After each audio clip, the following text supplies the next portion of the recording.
అణుశాస్త్రవేత్తలు లేకపోతే cryogenic engine శాస్త్రవేత్తలు ఎట్లా అంటే ప్రముఖులైనటువంటి మేధావులు బుర్రలు అద్భుతంగా ఉండి దేశ ఆర్థిక వ్యవస్థని దేశ రక్షణ వ్యవస్థని మార్పు చేయగలిగినటువంటి అద్భుతాలు కనిపెడుతున్నప్పుడు అది మనం కీర్తిస్తాం, ప్రశంసిస్తాం, అభినందిస్తాం, ప్రేమిస్తాం, గౌరవిస్తాం. బట్ మన శత్రువులకి వాళ్ళంటే కంటగింపు అవుతుంది. వాళ్ళ వలన మన దేశం పటిష్టమైపోతుందంటూ ఇప్పుడు రాకెటరీ సినిమాలో చూపించినట్టు మనకి క్రయోజనిక్ ఇంజన్లు సప్లై చేసి ఆయన మీద దొంగ కేసు పెట్టి 25 ఏళ్ళు జైల్లో పెట్టించినటువంటి సంఘటనలు చూసాం.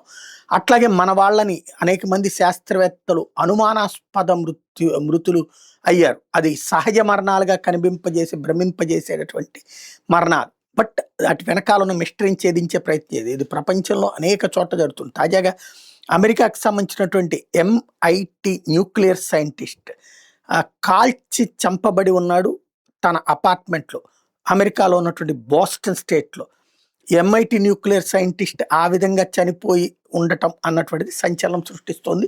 విచారణ చేస్తున్నారు.